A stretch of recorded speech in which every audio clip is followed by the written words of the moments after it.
The airlines have been saying that they have been short of pilots for many years and that it's only going to get worse. That's causing ticket prices to go up, flights to be delayed, and they just can't fill the amount of pilots that are leaving. So on the flip side, the FA is saying that this is all a ploy and there's actually more qualified pilots than jobs available.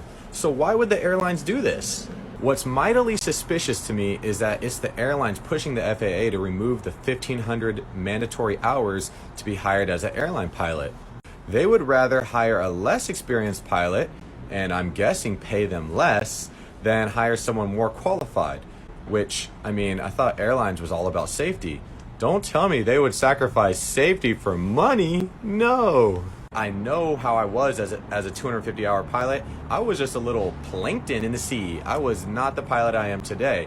And to hire this little plankton to do the same job as me, man, I'm just saying the experience is not enough. All right, it's that time of year again when air travel is an absolute shit show, and no one is taking any responsibility for it. Of course, there are weather-related cancellations and delays that we all acknowledge and accept, but what's going on right now with thousands of flights, particularly on Southwest Airlines, canceled for no known reason, it's a total abomination. And as this TikToker points out, one of the underlying reasons is this disagreement between the FAA and airline companies who want to be able to hire pilots with far fewer training hours under their belt. And what he's saying is pretty scary and a change I'd bet that almost no air traveler wants. And in addition to that, there's also discussion that airlines want certain pilots to fly without a co-pilot.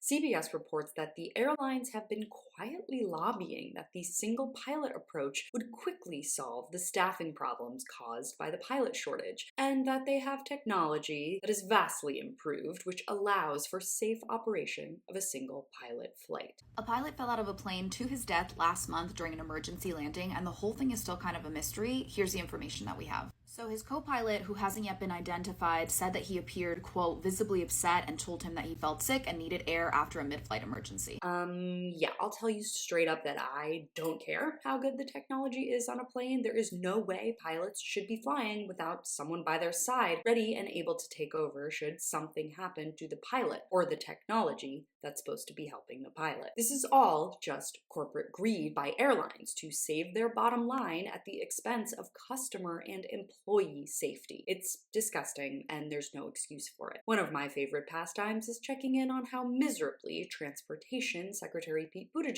is handling all of this. I reported over the summer during a different period of airline woes that it is within the scope of his office to fine airlines for any delay or cancellation not due to weather. Of course, he hasn't done that or anything to hold airline CEOs accountable while they rake in record profits. But yesterday he said plainly that this is a meltdown, a system failure, past the point that it is a weather-driven issue. And his solution? Contact customer service and keep your head up. Conveyed to the CEO our expectation that they are going to go above and beyond to take care of passengers and to address this. Have you ever been in a situation where you've had to rebook and try and get a refund from an airline? Yeah, it's not pretty, and it's usually a completely useless task. Mayor Pete could implement fines on airlines or sue the companies to ensure stranded passengers get their money. After all, Southwest got a $3.7 billion bailout from tax-paying Americans. But have no fear. Buttigieg just said that the CEO of Southwest, who made $9.1 million last year, pledged